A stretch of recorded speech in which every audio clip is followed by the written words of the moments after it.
नमस्कार मित्रों। हम आज चरक संहिता विषयक आयुर्वेद की इतिहास की जानकारी लेने वाले हैं और विशेषतः क्रम ये रहेगा चरक संहिता में उसकी रचना किस प्रकार से हुई है, किन स्तरों में हुई है, चरक संहिता के निर्मिति के लिए कौन कौन से व्यक्तित्व का योगदान है, महर्षियों का योगदान है और उनके टीकाकार कौन से हैं या उनकी कमेंट्रीज और कमेंटेटर्स, इसके बारे में जानकारी हम देखेंगे। तो सबसे पहले चरक संहिता की जो रचना है वो 3 स्तरों में हुई है। तो एक जो काल आता है वो सबसे पुराना, यानी 1500 years to 1000 years before century, so ईसा पूर्व 1500 से 1000 वर्ष अग्निवेश तंत्र की रचना हुई और उसके तंत्रकार थे अग्निवेश महर्षि। तो इनकी व्यक्तिशः परिचय हम बाद में देखने वाले हैं, इसलिए केवल स्तर अभी देखेंगे। दूसरी शताब्दी में चरक महर्षि ने अग्निवेश तंत्र के ही ऊपर प्रतिसंस्कार किया और फिर उस संहिता का नामकरण हुआ चरक संहिता। उसके बाद ईस्वी सन चौथी शताब्दी में चरक संहिता का पुनर्संस्कार हुआ, या जिसे संपूर्ण भी कहा जाता है, और वह दुडबल महर्षि द्वारा हुआ और फिर 120 अध्यायों की परिपूर्ण ऐसी चरक संहिता तैयार हुई। तो सबसे पहले तो हम ये 3 स्तर जो है इनको अगर आर्कियोलॉजिकल लेयर्स की तरफ अगर हम देखेंगे तो ये 3 स्तर हमें इस प्रकार से दिखते हैं। तो तंत्र प्रणयन यानी तंत्र की निर्मिति करना ये अग्निवेश द्वारा हुआ। प्रतिसंस्कार यह प्रक्रिया चरकाचार्य जी द्वारा हुई और संपूर्ण कार्य दृढ़बल द्वारा हुआ। अब चरक संहिता में कुल अध्यायों की संख्या और स्थान अगर हम उसके और दृष्टिक्षेप करें तो सूत्र स्थान, निदान स्थान, विमान स्थान, शारीर स्थान, इंद्रिय स्थान, चिकित्सा स्थान, कल्प स्थान एवं सिद्धि स्थान, ऐसे 8 क्रमशः स्थान हैं और उनमें क्रमशः 30 अध्याय, बाकी नेक्स्ट 3 जो स्थान है, निदान स्थान, विमान स्थान, शारीर स्थान, उसमें प्रत्येक की 8 स्थान, इंद्रिय स्थान में 12 अध्याय और चिकित्सा स्थान में 30 अध्याय, और जो लास्ट वाले कल्प स्थान और सिद्ध उनमें प्रत्येक की 12 अध्याय। इस प्रकार से कुल 120 अध्याय की यह संहिता है। चलिए अभी इस अध्याय जो 120 अध्याय वाली हमारी चरक संहिता है उसके वैशिष्ट के बारे में हम जानेंगे। तो सबसे महत्वपूर्ण अगर वैशिष्ट चरक संहिता कहे, चरक संहिता का, तो अन्य संहिताओं में यानी सुश्रुत संहिता, अष्टांग संग्रह या अष्टांग हृदय संहिता, इनमें जो विषय वस्तु बिल्कुल नहीं है वह है इंद्रिय स्थान और विमान स्थान, और यही उसका वैशिष्ट सर्वप्रथम हो जाता है। फिर भी सूत्र स्थान, निदान स्थान, इन स्थानों की ओर अगर हम ध्यान दें तो उनके वैशिष्ट भी हमें पता चलते हैं कि सूत्र स्थान में सबसे पहले कि सूत्र रूप से इस स्थान में सब विषय वस्तु वर्णित है, बिल्कुल कम शब्दों में लेकिन अधिकाधिक विषय वस्तु इस सूत्र स्थान में वर्णित है। जैसे अनेक फूलों को एक धागा गूंथता है या एक माला में पिरोता है, उसी पद्धति से इस स्थान में जो है वो सिद्धांतात्मक और सिद्धांत रूपी विषय वर्णन है, परिभाषाएं बहुत सारी आई है, तो इसीलिए इस स्थान को सूत्र स्थान कहा जाता है। तो टोटल 30 अध्याय है इस स्थान में और प्रत्येकी 7 चतुष्क इसमें आए हैं, और यानी 4-4 अध्याय वाले 7 चतुष्क, और जिसे सप्त चतुष्क भी कहा जाता है, और लास्ट के 29 और 30वां अध्याय जो है वो संग्रह अध्याय के रूप में हमें मिलता है। अभी आगे जाते हैं तो इसका अगर वैशिष्ट हम देखें तो चतुष्क रचना यह सूत्र स्थान का हम वैशिष्ट कह सकते हैं। उसके बाद में इस ग्रंथ की रचना जो है वो अनुबंध चतुष्क से, यानी अभिधेय, प्रयोजन, संबंध और अधिकारी, इस प्रकार से इस चरक संहिता की विशेषता हम कह सकते हैं। और सबसे महत्वपूर्ण बात इस तीसरी विशेषता अगर इस संहिता की देखें तो चिकित्सा स्थान में से 17 अध्याय और कल्पस्थान, सिद्धि स्थान संपूर्ण 12-12 अध्याय, ऐसे ऐसे टोटल 41 चैप्टर्स जो है दृढ़पलाचार्य जी द्वारा संपूरित है। ये इसकी विशेषता भी कह सकते हैं या हम इसका स्वरूप भी कह सकते हैं। इस ग्रंथ की जो रचना है वो उनके सूत्रों के ऊपर अगर हम ध्यान दें तो वो टोटल जो है वो लगभग उसमें 4 सूत्र महत्वपूर्ण आते हैं या प्रकार के आते हैं। तो गुरु सूत्र, शिष्य सूत्र, फिर प्रतिसंस्कृत सूत्र यानी जो दृढ़बलाचार्य जी द्वारा चरकाचार्य जी द्वारा है, और एकीय सूत्र। तो इस पद्धति से 4 सूत्रों की रचना आती है। रचना इस संहिता की जो है गद्य और पद्य में दोनों स्वरूप में आती है। और सबसे महत्वपूर्ण अगर हम इसकी विशेषता कहें तो चरकस्तु चिकित्सिते श्रेष्ठा। तो श्रेष्ठा यह शब्द उत्तमता या उसका श्रेष्ठत्व दर्शाता है।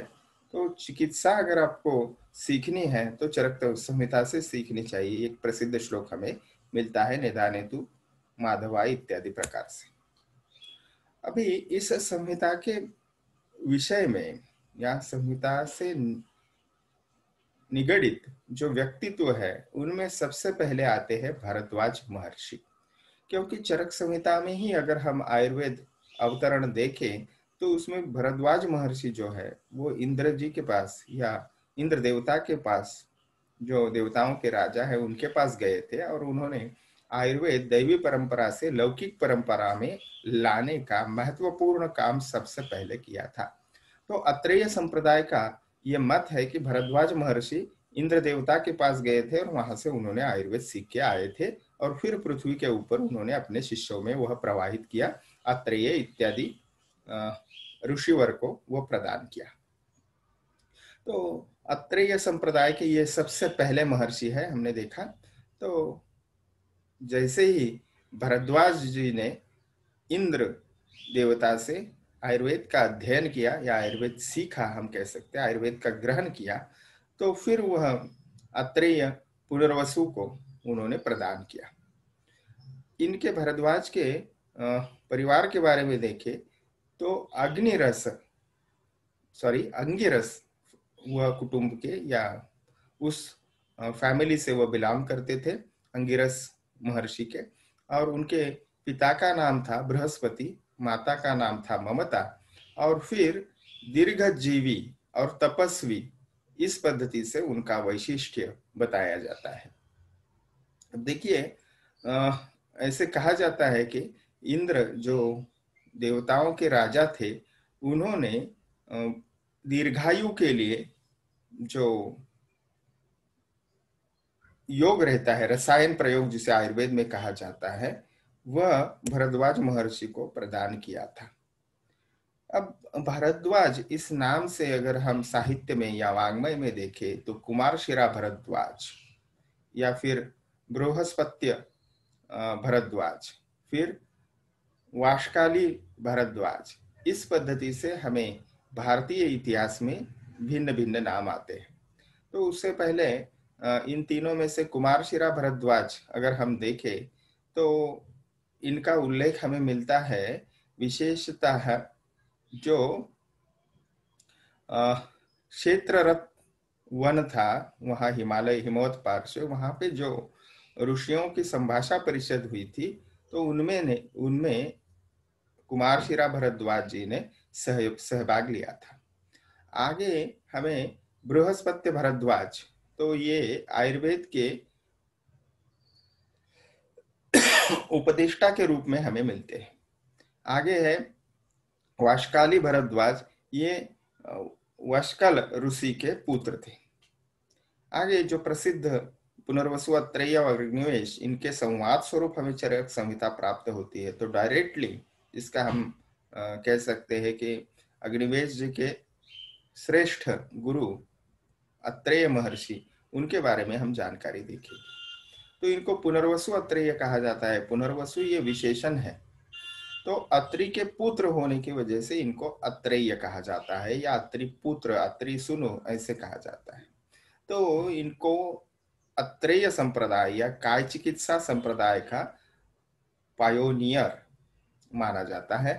तो क्योंकि इन्होंने ही आगे परंपरा जो है चिकित्सा की प्रवाहित की। अपने 6 शिष्यों को उन्होंने आयुर्वेद प्रदान किया, अग्निवेश, भेल, जतुकर्ण, पराशर, हारित, क्षारपाणी, इस पद्धति से, और उन्होंने अपने अपने संहिताओं की रचना की। तो उसमें से अग्निवेश जी ने जो तंत्र की या ग्रंथ की रचना की, उसे ही अग्निवेश तंत्र ऐसे संबोधन किया गया, और अग्निवेश तंत्र की ही फिर प्रतिसंस्करण होकर दूसरी शताब्दी में उसको चरक संहिता यह स्थान प्राप्त हुआ या नामकरण हुआ। अब देखिए, आत्रेय पुनर्वसु जी ने भरद्वाज जी से आयुर्वेद सीखा और फिर उन्होंने अपने शिष्यों को प्रदान किया। तो इनके भी, जैसे हमने भरद्वाज जी के कुमार शिरा इत्यादि अन्य नाम देखे या साहित्य में उस प्रकार से भिन्न भिन्न नाम आते हैं, वैसे ही अत्रेय महर्षि के भी भगवान अत्रेय, पुनर्वसु अत्रेय, कृष्णात्रेय, चांद्रभाग, इस पद्धति से उनके नाम आते हैं। तो भगवान अत्रेय जो है वह विशेषतः सृष्टि की उत्पत्ति और लय, इसके बारे में विशेष उनको ज्ञान था, इसीलिए उनको भगवान अत्रेय कहा जाता है। और सबसे महत्वपूर्ण बात यह है कि उनको जन्म और मृत्यु, इसके बारे में जो भी बातें थी उनको सब पता थी, इसीलिए उनको भगवान समान समझा जाता था और इसीलिए उनको भगवान अत्रेय कहा जाता था। तो जिसको आदि और अंत पता है, जिसको सृष्टि का उत्पत्ति, सृजन और लय पता है, उसको भगवान क्यों न कहा जाए। ठीक है। पुनर्वसु अत्रेय जी को पुनर्वसु अत्रेय क्यों कहा जाता है? क्योंकि वह पुनर्वसु नक्षत्र पे जन्म उनका हुआ था। कृष्णात्रेय, तो महाभारत में इनका संदर्भ हमें मिलता है कृष्णात्रेय का, और वह एक बहुत ही प्रसिद्ध ऐसे काय चिकित्सा विषय के अध्यापक के तौर पे हमें उनका संदर्भ वहां पे मिलता है। चरक संहिता में विशेषतः जो अपना उपजीव्य ग्रंथ है, इनमें अत्रेय महर्षि जो है उनको कृष्णात्रेय ऐसा संबोधन आया है, क्योंकि वह कृष्ण यजुर्वेद शाखा से थे और शायद उनका वर्ण जो है वो श्याम या कृष्ण होगा, इसीलिए उनको कृष्णात्रेय संबोधन करते होंगे।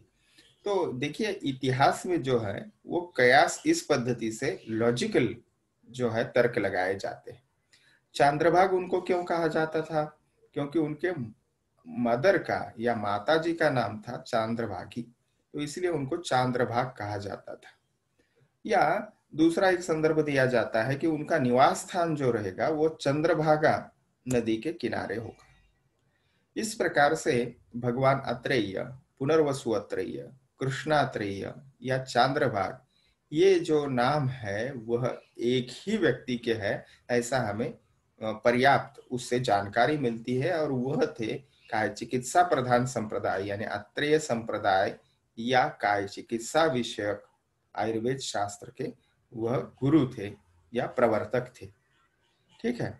कुछ और भी जो नाम है, तो इनसे संबंधित वह व्यक्तित्व के तौर पे पुनर्वसु अत्रेय के तौर पे नहीं, लेकिन अन्य नाम अत्रेय नाम से हमें मिलते हैं इतिहास में, जैसे भिक्षु अत्रेय।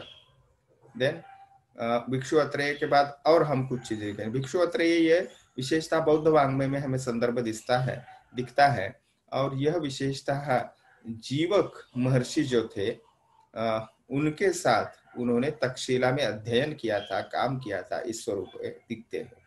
परंतु ये भिक्षु अत्रेय जो थे वह अग्निवेश जी के गुरु अत्रेय बिल्कुल नहीं थे, यह हमें स्पष्ट होता है।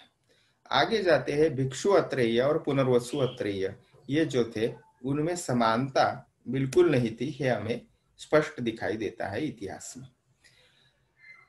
पुनर्वसु अत्रेय जी के द्वारा आयुर्वेद का अध्ययन किया वह सत्शिष्य, 6 शिष्यों में से सबसे प्रधान या उत्तम, बुद्धेर विशेष तत्र आसीत न उपदेशांतरम मुने है, जिनके बारे में हमें संदर्भ मिलता है वह है अग्निवेश महर्षि। तो अग्निवेश महर्षि ये बहुत ही मेधावी व्यक्तित्व थे, और विशेषतः उनको जो सिनोनिम या और जो हम उसको निकनेम नहीं कह सकते लेकिन पर्याय नाम उनके इतिहास में हमें मिलते हैं, हुताश। ठीक है। उसके बाद में उनको हुतस्वे, देन वैश्वानर, इस पद्धति से वन्यवेश, ऐसे उनको नाम हमें मिलते हैं। इसमें से जो हुताश और वन्नी ये जो नाम है वो अग्नि इस शब्द के लिए सिनोनिम है और इसीलिए उनको अग्निवेश कहा जाता है। तो इसी दृष्टि से वह अग्नि देवता के पुत्र थे, यह हमें वहां पे संदर्भ मिलता है। अभी इस नाम से हमें इतिहास में एक अस्त्र या शस्त्र भी मिलता है जिसे अग्नेयास्त्र कहा जाता है। इनका काल जो है वो ईसा पूर्व 1000 वर्ष बताया जाता है। अग्निवेश तंत्र जी का कार्य सबसे पहले महत्वपूर्ण क्या है, तो अग्निवेश तंत्र की रचना। ओके, अग्निवेश तंत्र का काल जो है वो ईसा पूर्व 1000 से 1500 यह है, क्योंकि यही काल वैदिक वाङ्मय का उत्तर काल भी था और उसके समान ही रचना हमें अग्निवेश तंत्र के कुछ सूत्रों से पता चलता है, जैसे चतुष्पाद इस पद्धति की रचना या 120 अध्याय इस पद्धति की रचना उस वक्त नहीं थी, लेकिन पाद स्वरूप जरूर था और चार चार घटकों में विभाजन किया जाता था। उसके डिटेल में हम नहीं जाएंगे। अग्निवेश तंत्र आज उपलब्ध है क्या, तो नहीं है, क्योंकि उसके ऊपर ही प्रतिसंस्कार होके चरक संहिता की रचना हुई। और ऐसे कहा जाता है कि अग्निवेश तंत्र जो मूल था उसमें 12,000 श्लोक विद्यमान थे और फिर ये 12,000 श्लोक जो है उसी को एक भिन्न पद्धति से पुनः उसका प्रतिसंस्कार करके, प्रतिसंस्कार क्या है वो आगे हम देखने वाले हैं, प्रतिसंस्कार करके चरक महर्षि ने ईस्वी 34 शताब्दी में चरक संहिता की 20 स्थान और 120 अध्याय वाली चरक संहिता की निर्मिति की। अग्निवेश जी के और भी कुछ लेखन या साहित्य बताए जाते हैं। अग्निवेश तंत्र तो हमने पहले देख ही लिया। अंजन निदान जो आज भी उपलब्ध ग्रंथ है, निदान स्थान, नाड़ी परीक्षा, रामायण रहस्य, रामायण शतश्लोकी, ये कुछ अन्य उनके प्रसिद्ध साहित्य है। उसके बाद महत्वपूर्ण व्यक्तित्व आता है, वह है चरक महर्षि, जो हमारे लिए साक्षात भगवान के समान है, क्योंकि उनके ही द्वारा प्रतिसंस्करण की हुई चरक संहिता जो है वो हमारा उपजीव्य ग्रंथ है और उनकी ही कृपा से अग्निवेश महर्षि है, चरक महर्षि है, या उसके बाद में दृढ़बल महर्षि, इनका तो डायरेक्टली 3 व्यक्तित्व का कनेक्शन है, लेकिन भगवान पुनर्वसु अत्रेय और भरद्वाज, इनको भी हमने नमन करना चाहिए, क्योंकि उनके ही वजह से चरक संहिता आज हमें प्राप्त होती है। तो बृहत्त्रयी में से जो प्रसिद्ध सबसे प्रथम काल दृष्टया विषय वस्तु दृष्टया एक कार्य महत् कार्य हुआ है, वो चरक महर्षि द्वारा हुआ है ईस्वी सन 4 शताब्दी में। तो चरक संहिता की गणना बृहत्त्रयी में की जाती है। बृहत यानी आकार में बड़ी, ये तो उसका अर्थ होता है। त्रयी यानी 3 संख्यात्मक शब्द है वह। बृहत आकार में बड़ी, काल दृष्टया सबसे प्राचीन और जिसमें विषय वस्तु अधिक वर्णित है, इसीलिए चरक संहिता, सुश्रुत संहिता और अष्टांग संग्रह संहिता विशेषतः इन तीनों को बृहत्त्रयी कहा जाता है। और विषय वस्तु छोटी या मर्यादित, इस दृष्टि से लघुत्रयी कहा जाता है भाव प्रकाश, शारंगधर संहिता और माधव निदान संहिताओं को। तो बृहत्त्रयी में से संपूर्ण हमें उपलब्ध है ऐसी संहिता चरक संहिता। आचार्य चरकाचार्य जी है, वह विशेषतः अग्निवेश तंत्र के ऊपर प्रतिसंस्करण करके फिर चरक संहिता की रचना उन्होंने की, इसलिए सबसे ज्यादा प्रसिद्ध है। चरक इस शब्द के या इस संस्कृत शब्द के अन्य भी अर्थ निकलते हैं।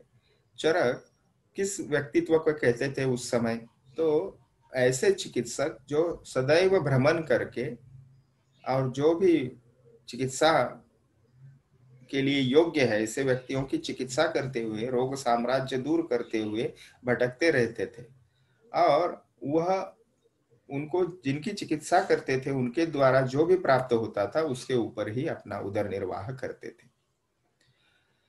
चरक यह शब्द विशेषतः शिष्य, इसके लिए भी सिनोनिम या पर्याय के तौर पे उपयुक्त किया जाता है। और चरक इस शब्द का एक उपयोग और भी किया जाता है और विशेषतः जख्मों को किया जाता था पारसी भाषा। अभी आगे जाते हैं, उसके अगर माता पिता का चरकाचार्य जी के हम संशोधन करें तो इतिहास में वो कभी हमें प्राप्त नहीं हुआ है आज तक। और अनुशीलन करते हुए सभी ग्रंथों का ये हमारे पूर्वाचारों ने भी देखा है, और उन विद्वानों का ये स्पष्ट मत है कि उनके माता पिता का जो नाम है वो बिल्कुल ही उपलब्ध नहीं है। इनका काल जो है वो दूसरी या तीसरी शताब्दी ऐसे कहा जाता है, लेकिन चौथी शताब्दी में अगर प्रतिसंस्करता हुआ तो ये काल चौथी शताब्दी होना चाहिए। तो चरक संहिता एक विशेष महत्व आयुर्वेद चिकित्सा जगत में उसको है, और इसीलिए हर एक अध्याय के अंत में इति अग्निवेश कृते तंत्रे चरक प्रति संस्कृते, इस पद्धति से हम आगे उसकी समाप्ति होते हुए देखते हैं कि ये इन श्लोकों से या इस श्लोकार्ध जो नीचे दिया है इस स्लाइड में, इससे ये स्पष्ट हो जाता है कि बिल्कुल ही इसमें कोई दो राय नहीं है कि अग्निवेश तंत्र था और उसका ही प्रतिसंस्करण करके चरक संहिता बनी हुई है, और इसीलिए उनको नमन किया जाता है हर अध्याय की समाप्ति के वक्त।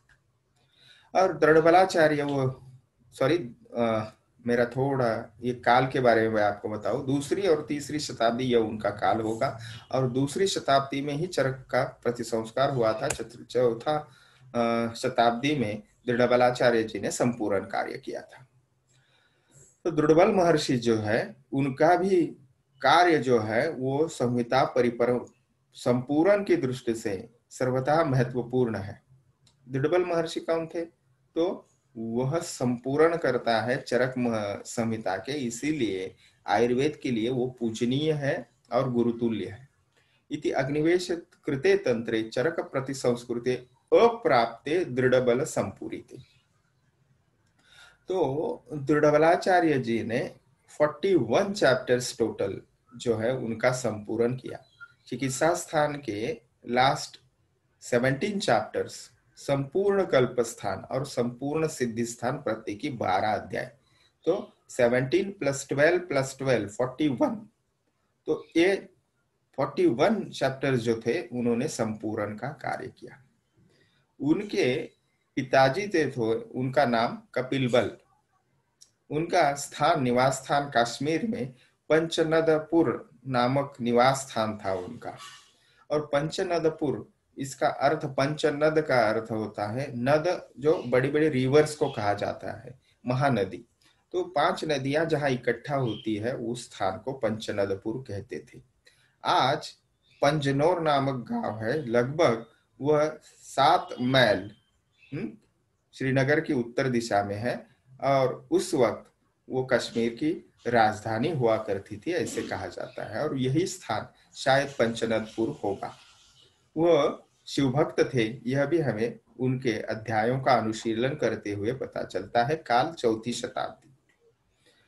तो जैसा हमने देखा कि 1000 से 1500 ईसा पूर्व में अग्निवेश तंत्र की रचना हुई, उसकी प्रतिसंस्करण जो हुआ या रिवीजन जो हुआ वो दूसरी शताब्दी में चरकाचार्य जी द्वारा हुआ, और उसका संपूर्ण दृढ़बलाचार्य जी द्वारा चौथी शताब्दी में हुआ। तो ये आप बिल्कुल ध्यान में रखें। और 41 चैप्टर्स कौन से, तो वो तो हमने पहले देखा है। इसलिए प्रति संस्करण यह जो कार्य है उसका अर्थ हमने समझना चाहिए।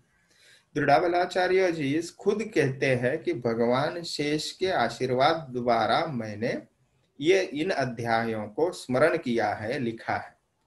तो वह खुद को क्रेडिट नहीं देते, इसीलिए उनको नई रचना न मानते हुए इन 41 अध्यायों को उनको चरक संहिता का ही वह इनसेपरेबल पार्ट है। तो दृढ़बल का, इसीलिए दृढ़बलाचार्य जी का कार्य संपूर्ण कहा जाता है। तो ये संपूर्ण भी जो है वो प्रतिसंस्करण का ही एक भाग है। ऐसी बात नहीं थी कि वो किधर 41 अध्याय उनको मिल गए और वहां से उन्होंने किताब उठा लिया और यहाँ पे जोड़ दिया। तो ये महत्वपूर्ण कार्य था ये संस्करण। इसीलिए कुछ विद्वान इतिहासाचार्य जो है वो बताते हैं कि प्रथम प्रतिसंस्कार जो हुआ वो चरकाचार्य जी द्वारा हुआ, और द्वितीय प्रतिसंस्कार जो हुआ वो दृढ़बल महर्षि द्वारा हुआ। तो संस्करण के लिए कहा जाता है विस्तारयति लेशोक्तम संक्षिप्यति अति विस्तरम संस्कर्ता च कुरुते तंत्रम पुराणम च पुनर्नव। तो जो लेश यानी बिल्कुल संक्षिप्त में जो भाग बताया है या गूढ़ स्वरूप में बताया है, उसका विस्तार किया जाता है, इट इज एक्सप्लेन्ड। और जिसका लेश उक्त है उसका विस्तार, और जो संक्षिप्त है, अति विस्तृत वर्णित है, उसको संक्षेप करना, उसको कंसाइज करना, छोटा करना, तो अति विस्तार को कम करना, यह भी संस्करण कहलाता है। तो ये दो मुख्य प्रक्रियाएं उसमें होती है, उसे संस्करण कहा जाता है। चरक सिद्धि स्थान में 12वें अध्याय के 36वें श्लोक में हमें यह व्याख्या प्राप्त होती है। अभी इसके बाद में ये जो महत्वपूर्ण ऐसी चरक संहिता है, उसके टीकाकार, इसीलिए सबसे ज्यादा टीकाएं चरक संहिता के ऊपर लिखी गई है, व्याख्याएं।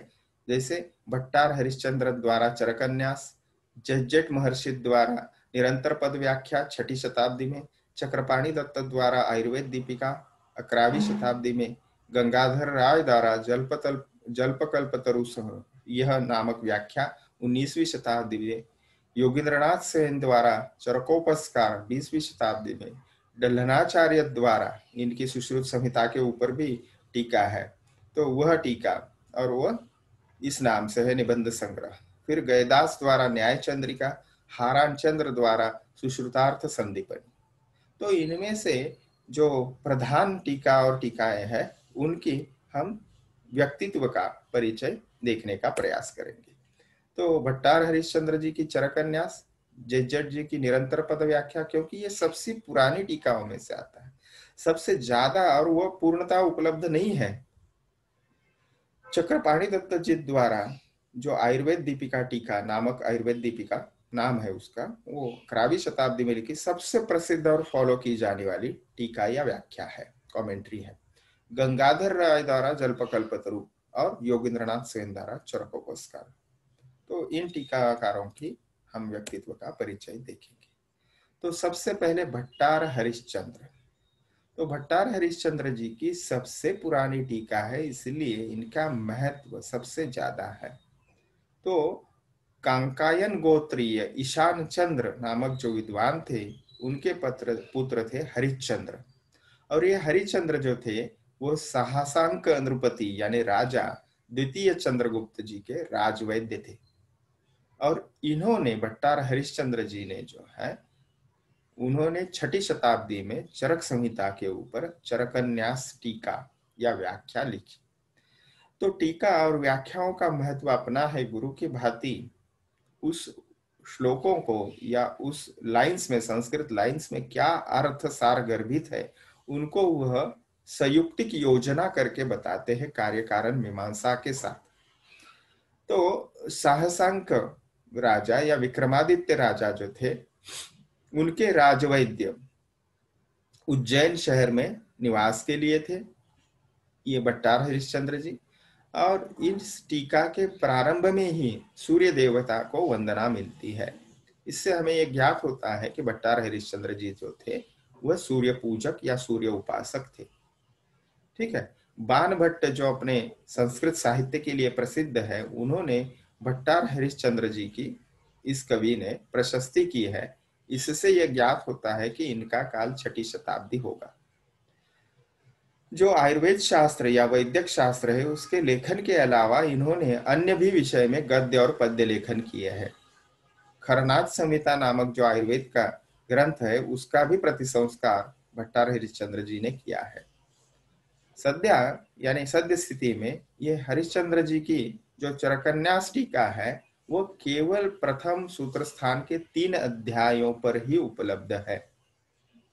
और भट्टार हरिश्चंद्र जी का बार बार हमें जिक्र इसलिए करना पड़ता है कि उन्होंने तंत्र युक्ति जो है सबसे ज्यादा यानी 40 बताई, 15 व्याख्याएं बताई, और अष्टांग संग्रह के टीकाकार जो है इंदु जी, इन्होंने जो प्रतिसंस्कार किया है अपने अष्टांग संग्रह ग्रंथ का, तो उस वक्त उन्होंने भट्टार हरिश्चंद्र जी की जो टीका है चरक संहिता के ऊपर, उसका आधार लिया था, यह उन्होंने खुद बताया है।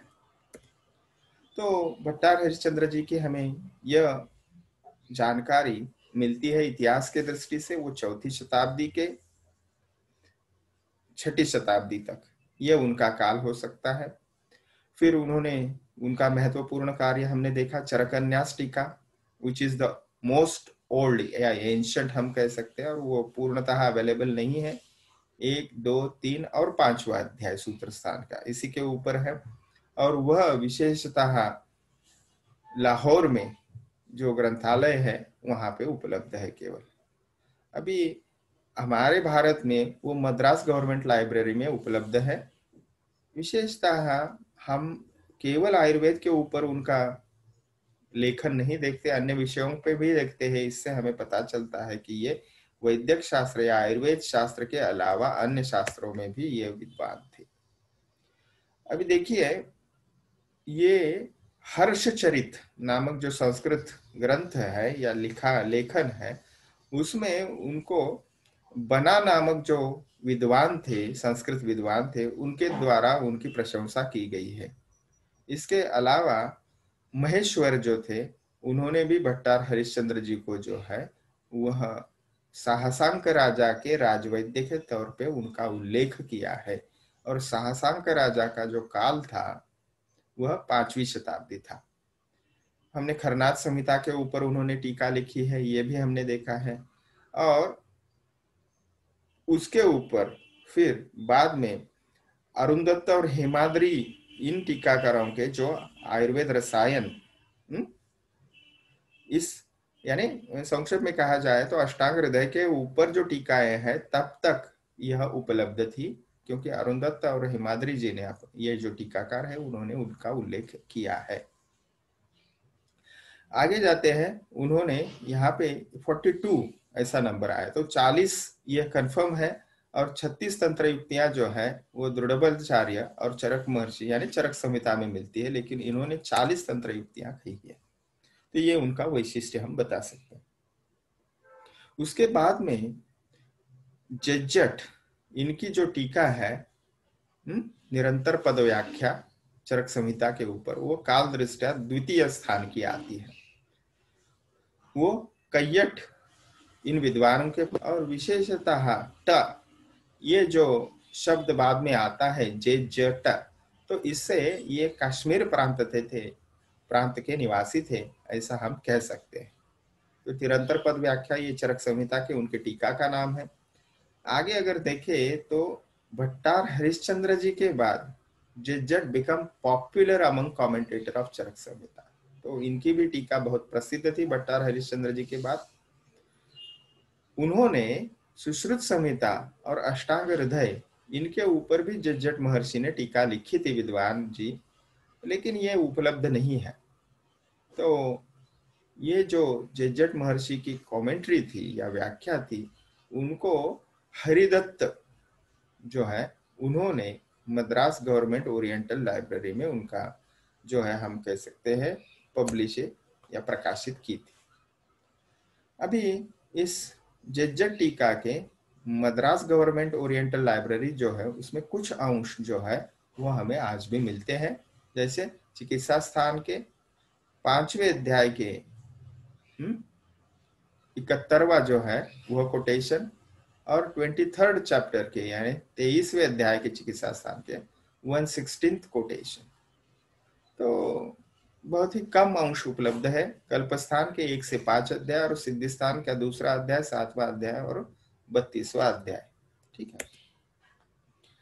उसके बाद देखते हैं चक्रपाणि दत्त जी, जो सबसे विद्वान व्यक्तिमत्व हमें मिलते हैं। उन्होंने सबसे ज्यादा टीकाएं या आयुर्वेद के ऊपर, आयुर्वेद के ग्रंथों के ऊपर व्याख्याएं लिखी है। उनका जो काल है वो ईस्वीसन 11वीं शताब्दी बताया जाता है, और चरक संहिता की आयुर्वेद दीपिका टीका सबसे उनका प्रसिद्ध कार्य है, जो आज भी हमें उपलब्ध है सभी अध्यायों के ऊपर, और उसको ज्यादा से ज्यादा आयुर्वेद अध्ययन करता फॉलो करते हैं। सुश्रुत संहिता के ऊपर भी उन्होंने भानुमति नाम की टीका लिखी थी, और वह उन्होंने उन्होंने चरक संहिता के ऊपर भी टीका लिखी, और सुश्रुत संहिता के ऊपर भी उतनी ही प्रसिद्ध टीका या महत्वपूर्ण टीका लिखी। इसलिए उनको चरक चतुरानन और सुश्रुत सहस्रानन, इन उपाधियों से उस वक्त उनका गौरव किया गया था। चक्रपाणि दत्त जी का व्यक्तित्व अगर देखें तो वो बंगाल के लोध्रवली स्थान के दत्तकुल में वो उनका जन्म हुआ था। और वहां के जो राजे थे गौड़ाधिपति, उनके मंत्री नारायण दत्त और नारायण दत्त जी के सुपुत्र चक्रपाणि दत्त जी थी। तो चरक चतुरानन और सुश्रुत सहस्त्रानन ये तो हमने देखा। उन्होंने वृंदकृत जो सिद्धयोग नामक ग्रंथ है, उनके आधार के ऊपर, उस ग्रंथ के आधार के ऊपर चिकित्सा सार संग्रह, जिसको चक्रदत्त नाम से वह प्रसिद्ध है, उसको लिखा। ये सिर्फ चिकित्सा विषयक स्वतंत्र ग्रंथ है, ये टीका नहीं है, ये आज भी उपलब्ध है। इसके अलावा शब्द चंद्रिका, व्याकरण तत्व चंद्रिका, सर्वसर संग्रह, द्रव्य गुण संग्रह, ठीक है, ये उनके प्रसिद्ध ग्रंथ है। उनके जो ज्येष्ठ भ्राता थे उनका नाम भानुदत्त था और उनके गुरु का नाम नरदत्त था। तो इसको अगर कंसाइज में हम देखें तो the most famous commentator on Charaka Samhita, उनकी टीका का चरक संहिता के ऊपर नाम है आयुर्वेद दीपिका, काल 11वीं शताब्दी। वह बंगाल के वैद्य या आयुर्वेद परंपरा जिसमें थी ऐसे कुटुंब में या फैमिली में उनका जन्म हुआ था, और वह मौर्य ग्राम में, ठीक है, वह नरदत्त जी के शिष्य थे और विशेषतः वो लोध्र वंशी कुल के थे, यानी लोध्र कुल के थे। उनके पिता का नाम जो है वो नरदत्त या नारायण दत्त। उनके बड़े भ्राता थे, उनका नाम हमने देखा भानुदत्त, और वह किंग नयनपाल राजा जो थे गौड़ देश के, उसके उनके ज्येष्ठ भ्राता वैद्य थे या राजवैद्य थे। सुश्रुत संहिता के ऊपर भी उन्होंने व्याख्या या टीका लिखी, उसका नाम है भानुमति। और इसके अलावा चिकित्सा सार संग्रह, द्रव्यगुण संग्रह, शब्द चंद्रिका, सर्वसार संग्रह, इस पद्धति के अन्य ग्रंथों की भी उन्होंने रचना की। तो चिकित्सा चरक चतुरानन और सुश्रुत सहस्त्र नयन ये उनकी उपाधियां है। इसके बाद विद्वान व्यक्तित्व चरक संहिता के ऊपर टीका लिखने वाले हैं गंगाधर रॉय। तो गंगाधर रॉय ये भी बंगाल के थे और मुर्शिदाबाद के रहने वाले थे, और उनका हमें जन्म जो है ईस्वी सन 1799 इस काल में हुआ, और उनकी जो देहावसान है वो 1855 में हुआ। चरक संहिता के ऊपर जो जल्प कल्पतरु नामक टीका है वो उनकी सबसे प्रसिद्ध टीका है, और इस टीका का महत्व अपने आप में है। समझने के लिए अध्ययनकर्ता को पहले क्लिष्ट लगती है, लेकिन उन्होंने जो सांगोपांग, न्याय, वैशेषिक इत्यादि जो दर्शन है उनको को रिलेट करते हुए ये टीका को या विषय वस्तु को समझाने का प्रयास किया है, और इसके लिए सबसे विद्वान व्यक्तित्व इनको इतिहास में कहा जाता है। दर्शन शास्त्रों के विषय के ऊपर इनकी कमांड थी, और उन्होंने अपने काल में भैषज नारायण, अग्नेय आयुर्वेद, मृत्युंजय संहिता, आरोग्य स्तोत्र प्रयोग, आयुर्वेद संग्रह, आरोग्य संग्रह, इस ये आयुर्वेद के ऊपर, और इसके सिवा व्याकरण, साहित्य, धर्मशास्त्र, ज्योतिष, इनके ऊपर भी भरपूर उन्होंने लेखन किया है। मुर्शिदाबाद में उनका खुद का चिकित्सा व्यवसाय था, और वहीं उन्होंने अपने अनेक शिष्यों को वहां पे निर्माण किया या तैयार किया। उनमें से प्रमुख द्वारकानाथ सेन, हारान चंद्र चक्रवर्ती, ईश्वर चंद्र सेन, ये उनमें से कुछ महत्वपूर्ण है। और वही परंपरा जो है चिकित्सा की संपूर्ण भारत में विद्यमान है या फैली हुई है।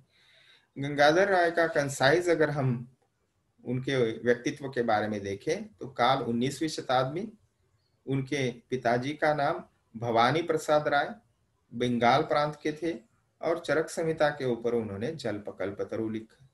ये कालावधि तो उनका हमने देखा, और विशेषतः उनको वंगसेन ऐसे कहा जाता था। तो सबसे पहले उन्होंने आयुर्वेद का जो ग्रहण किया तो वह अपने दादाजी से ग्रहण किया।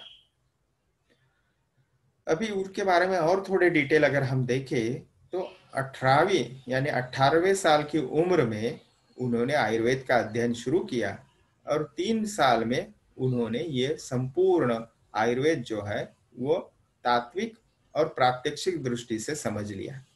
उन्होंने कोलकाता में अपना चिकित्सा व्यवसाय शुरू किया, और फिर उन्होंने अपने पिताजी के कहने पे और मुर्शिदाबाद नामक शहर में उन्होंने अपना चिकित्सा व्यवसाय फिर उन्होंने शिफ्ट कर दिया। उन्होंने लगभग 11 पुस्तकें आयुर्वेद के ऊपर और अन्य विषयों के ऊपर लिखी। उसमें से कुछ यहाँ पे लिखी है। व्याकरण के ऊपर 8 पुस्तकें या ग्रंथ, सांख्य दर्शन के ऊपर 12, उपनिषद के ऊपर 8 और धर्मशास्त्र के ऊपर 7। तो इस पद्धति से उनका लेखन कार्य भी अति विराट या विशाल है। योगेंद्रनाथ सेन एक और प्रसिद्ध टीकाकार है चरक संहिता के ऊपर, और उनकी विशेषता चरकोपस्कार, ये जो अप्लाइड एस्पेक्ट वाली टीका इसे कहा जाता है, ये उन्होंने लिखी। उनका काल जो है 1870 से 1918 तक उनका काल बताया जाता है। उनकी जो शिक्षा थी वो कोलकाता में हुई, और उनके जो शिष्य हैं वह महाउपाध्याय थे।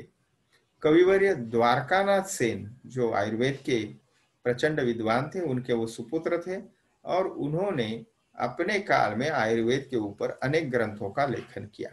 द्वारकानाथ सेन जी के पुत्र, काल जो है 20वीं शताब्दी, कविराज गंगाधर राय जी के शिष्य, जन्म उनका 1871 कलकत्ता में हुआ, फिर मृत्यु 1918 में, और चरकोपस्कार यह उनकी टीका का नाम है, जिसका अपूर्ण जो प्रकाशन है 1920 में। फिर एक बार स्वामी लक्ष्मीराम जो है जयपुर के, उनके ट्रस्ट के द्वारा वह रिपब्लिश हुई, और 1912 में विशेषतः वो ऑल इंडिया आयुर्वेद कांग्रेस जो कानपुर में हुई थी उसके अध्यक्ष थे। उन्होंने कलकत्ता यूनिवर्सिटी से एमए डिग्री भी हासिल की थी, और फिर उन्होंने आयुर्वेद अंडर ग्रेजुएट जो है आयुर्वेद का अध्ययन उन्होंने अपने पिताजी के द्वारा लिया, और फिर आयुर्वेद कॉलेज और चिकित्सालय की स्थापना कलकत्ता में की। इनकी जो टीका है वह सूत्रस्थान के पहले अध्याय से 13वें अध्याय तक, ठीक है, यानी सूत्रस्थान का एक अध्याय, मुझे थोड़ा करेक्ट करने दीजिए, वहां से लेके पहला अध्याय से लेके चिकित्सा का 13वां अध्याय यहां तक उनकी संहिता जो है वह उपलब्ध है, टीका। उसके बाद में प्रसिद्ध व्यक्तित्व या टीका आती है शिवदास सेन जी की। ये भी बंगाल के थे, और अनंत सेठ मालंचिका इस गांव के वह लेखक। वह उनके पिताजी जो थे वो व्यापारी थे, गौड़ाधिपति बारबक शाह, इन्होंने इनको अंतरंग नामक पदवी दी थी। देखिए, ये अंतरंग जो पदवी है या हम उपाधि कहेंगे, ये केवल और केवल आयुर्वेद चिकित्सक या वैद्य को ही दी जाती थी। शिवदास सेन जी, इनकी परंपरा अगर देखें तो शाही सेन, उनके पुत्र काकुत्स सेन, उनके पुत्र लक्ष्मीधर सेन, फिर उनके पुत्र उद्धरण सेन, अनंत सेन, और फिर शिवदास सेन, यानी शिवदास सेन जी के पिता का नाम अनंत सेन था। इन्होंने कुल 5 ग्रंथ आयुर्वेद के ऊपर लिखे। उसमें से सबसे प्रसिद्ध चरक संहिता के ऊपर तत्व प्रदीपिका नामक टीका, चक्रदत्त जिसका मूल नाम चिकित्सा सार संग्रह है, चक्रपाणी दत्त द्वारा रचित, इनके ग्रंथ के ऊपर तत्व चंद्रिका नामक टीका, चक्रपाणी दत्तकृत द्रव्यगुण संग्रह नामक ग्रंथ है, उसके ऊपर भी इन्होंने टीका लिखी, और योग रत्नाकर ग्रंथ के ऊपर भवदत्त कृत टीका लिखी। अष्टांग हृदय ग्रंथ के ऊपर तत्वबोध टीका, और ये अष्टांग हृदय की जो टीका है वो उत्तर स्थान के ऊपर विशेषता है। शिवदास सेन जी ने सुश्रुताचार्य जी का जो पाठ था वह अपने टीका में बार बार लिया है। तो इससे ये हमें प्रतीत होता है कि शिवदास सेन जी थे एक प्रसिद्ध व्यक्तित्व थे। तो यहाँ तक हमने थोड़ा फास्ट ये लेक्चर था, क्योंकि एक ही लेक्चर में हमें चरक संहिता की रचना, उसके स्तर, फिर उसके स्थानों की, अध्यायों की संख्या, फिर उसके संबंधित व्यक्तित्व जो थे, भरद्वाज महर्षि, देन चरक महर्षि, दृढ़बल आचार्य, और फिर उसके टीकाकार हमने देखने का प्रयास किया। तो मुझे पता है कि कथा स्वरूप में अगर आप इतिहास को ध्यान में रखने का कोशिश करें तो ही आपको समझ में आएंगे। आप इसीलिए उसको सिंक्रोनाइज ले, जिस प्रकार से हमने टेबल बनाए हैं वैसे ही अगर आप ध्यान में रखें तो काल भी आपको ध्यान में रखना सहज सुलभ है। धन्यवाद। नेक्स्ट लेक्चर में हम फिर मिलेंगे, तब तक के लिए आपसे आज्ञा चाहते हैं।